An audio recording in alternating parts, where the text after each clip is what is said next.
Chef at home.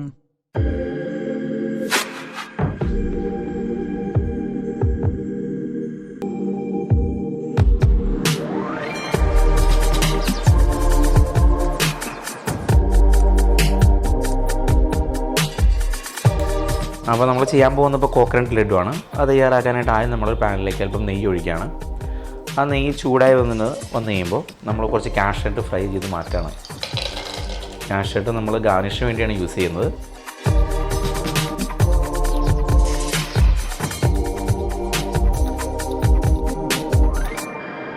ആ ബോളിലേക്ക് തന്നെയാണ് നമ്മൾ മാറ്റി വയ്ക്കുന്നത്. ആ നെയ്യോട് കൂടി തന്നെ നമ്മൾ ജസ്റ്റ് ആ കാഷ്യൂനട്ടിനെ മാറ്റി വയ്ക്കുകയാണ്. ഇനി അല്പം നെയ്യിലേക്ക് കോക്കനട്ട് ആഡ് ചെയ്യുകയാണ്. ജസ്റ്റ് ഒന്ന് വറുത്തെടുക്കുന്നുണ്ട്. ലൈറ്റായിട്ട് നമ്മളൊന്ന് അതിൻ്റെ വെള്ളം കുറച്ച് പോകുന്ന രീതിയിൽ ഒന്ന് ഡ്രൈ ആക്കി എടുക്കുകയാണ് ആദ്യം. ഇത് ഒരുവിധം അതിൻ്റെ ജലാംശം പോയി കഴിയുമ്പോൾ നമ്മളതിലേക്ക് ഷുഗർ ആഡ് ചെയ്യുകയാണ്. ആവശ്യത്തിനായിട്ടുള്ള ഷുഗർ നമ്മൾ ആഡ് ചെയ്തു. അത് നല്ല രീതിയിൽ നമ്മൾ മിക്സ് ചെയ്യുകയാണ്. ഇനി നമ്മളതിലേക്ക് പാലൊഴിച്ച് കൊടുക്കാം.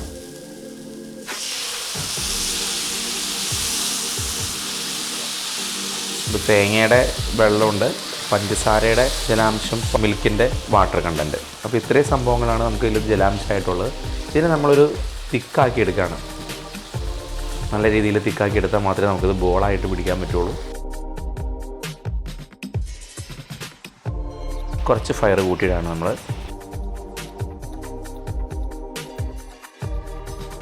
അതിൻ്റെ വാട്ടർ കണ്ടൻറ്റ് മുഴുവൻ പോയാൽ മാത്രമേ നമുക്കത് ബോളാക്കി പിടിക്കാൻ പറ്റുള്ളൂ.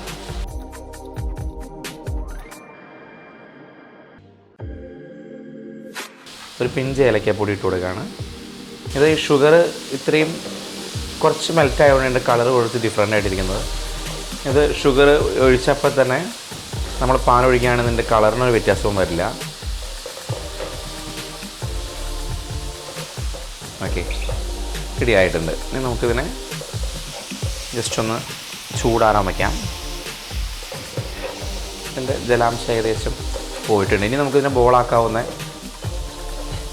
ഒരു ഇതിലേക്ക് ആയിട്ടുണ്ടത്. പഞ്ചസാര ഉള്ളതുകൊണ്ട് എണ്ണയായതുകൊണ്ടും നമുക്ക് ബോൾ പിടിക്കാൻ വലിയ കുഴപ്പമില്ല. അല്പം വെള്ളം ഡിപ്പ് ചെയ്തിട്ട് ചെയ്യുന്നതായിരിക്കും നല്ലത്. കുറച്ച് വെള്ളം കൊണ്ടുവച്ചിട്ടുണ്ട്. നമ്മൾ ജസ്റ്റ് ഒന്ന് കൈ നനച്ചതിന് ശേഷം ചെറിയ ബോളുകളാക്കാം.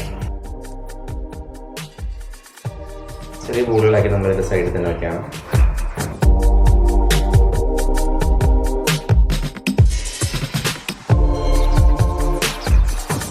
കൈ നനച്ചിട്ടാണ് ശരിക്കും ഞാൻ ബോളാക്കുന്നത്. അപ്പോൾ പൊള്ളാതിരിക്കാനും നമ്മുടെ കൈ ഒട്ടാതിരിക്കാനും അത് വളരെ നല്ലതായിരിക്കും. നമുക്ക് മൊത്തം ഒരു 6 ബോൾ കിട്ടിയിട്ടുണ്ട്. നെക്സ്റ്റ് സ്റ്റെപ്പായിട്ട് നമ്മളിതിനെ ജസ്റ്റ് കോക്കനട്ടിലേക്ക് തന്നെ ഒന്ന് ഡിപ്പ് ചെയ്തെടുക്കുക. പൊതിഞ്ഞെടുക്കുകയാണ് നമ്മൾ കോക്കനട്ടിനെ. പച്ച നാളികേരത്തിനാണ് ഇപ്പോൾ നമ്മൾ ജസ്റ്റ് ഇതായിട്ടുള്ളത്. നമുക്കിത് ഡ്രൈ ആയിട്ട് ചെയ്ത് വെച്ചതിൽ മാറ്റി വെച്ചാലും നമുക്ക് കുഴപ്പമില്ല. ഇത് നമ്മൾ നേരത്തെ ഫ്രൈ ചെയ്ത് മാറ്റി വെച്ചിട്ടുള്ള കാഷ്യൂനട്ട് 2 പീസ് വയ്ക്കാം. ചെറിയ എന്തായാലും വയ്ക്കാം. അപ്പോൾ നമ്മൾ ജസ്റ്റ് ഈ ഒരു പരുവത്തിലാക്കി അതിനെ നമ്മൾ സെർവ് ചെയ്യാവുന്ന രീതിയിൽ മാറ്റി വയ്ക്കാം.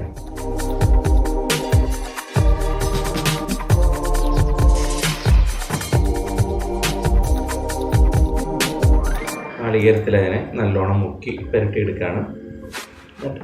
നമ്മളൊന്ന് സ്റ്റഫ് ചെയ്ത് ഒരു റോളാക്കി വെച്ചതിന് ശേഷം അതിൻ്റെ മുകളിലേക്ക് കാഷ്യൂനട്ടോ 1-2 പീസ് ജസ്റ്റ് വയ്ക്കുന്നു. ഇത് നല്ലോണം കുക്കായിട്ടുള്ള ഐറ്റമാണ്. നമുക്ക് നമ്മുടെ ഫിനിഷിംഗ് ആയ ഒരു ഐറ്റം തന്നെയാണത്.